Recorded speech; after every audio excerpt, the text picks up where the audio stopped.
Aujourd'hui, le bulletin des communes rencontre M. Carrière, directeur général de la société Xilan, un opérateur d'accès Internet qui utilise les technologies radio qui sont dédiées aux collectivités locales. Bonjour M. Carrière, pouvez-vous nous présenter l'activité de la société Xilan? Xilan est un opérateur alternatif à technologie radio pour fournir l'accès Internet dans des zones, principalement rurales, où l'accès ADSL présente des débits déficients, c'est-à-dire de 1 voire 2 mégabits maximum. Nous adressons donc aux collectivités territoriales pour fournir une infrastructure radio qui va permettre, en prenant le très haut débit là où il est, on va l'amener par faisceau hertzien et on va couvrir la zone en question avec une couverture radio au-dessus des maisons.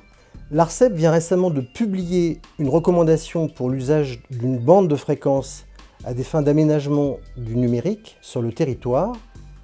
Qu'en pensez-vous?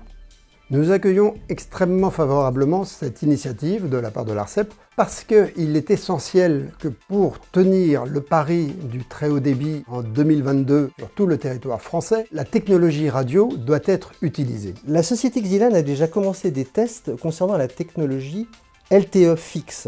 Quels sont vos premiers résultats?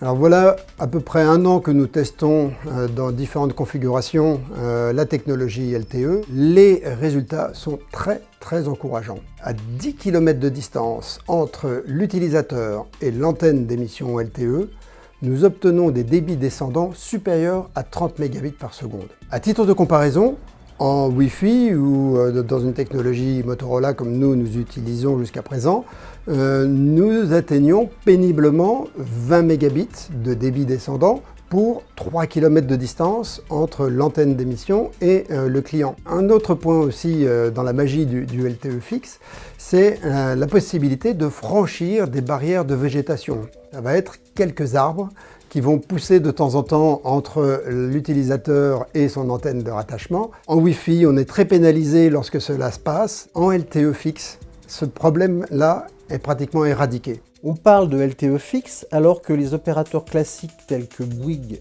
Orange, eux, préfèrent parler de 4G fixe. Pouvez-vous nous expliquer quelle différence il y a entre ces deux technologies? Les acronymes 4G et LTE, Long Term Evolution, recouvrent la même technologie. Elles sont toutes les deux dédiées à fournir l'accès à Internet. Toutefois, les paramètres de qualité de service qui sont supervisés par les opérateurs mobiles n'ont rien à voir avec les paramètres de service que nous supervisons dans le cadre des réseaux fixes. Dans le cadre d'un réseau LTE fixe, nous ne limitons pas l'usage en termes de données échangées.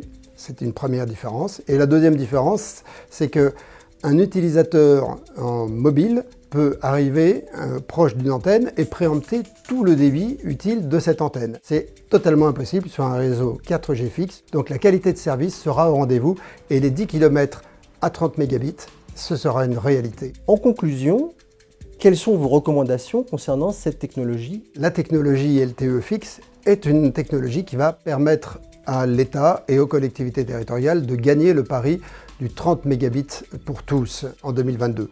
Mais pour ce faire, il faut absolument que les collectivités territoriales puissent se saisir de cette fréquence qui serait mise à disposition par l'ARCEP en vue de l'aménagement numérique de leur territoire. C'est ce que je recommande fortement dans les semaines à venir. Il nous reste maintenant à remercier M. Carrière pour nous avoir présenté l'activité de sa société, que nous connaissons donc mieux maintenant.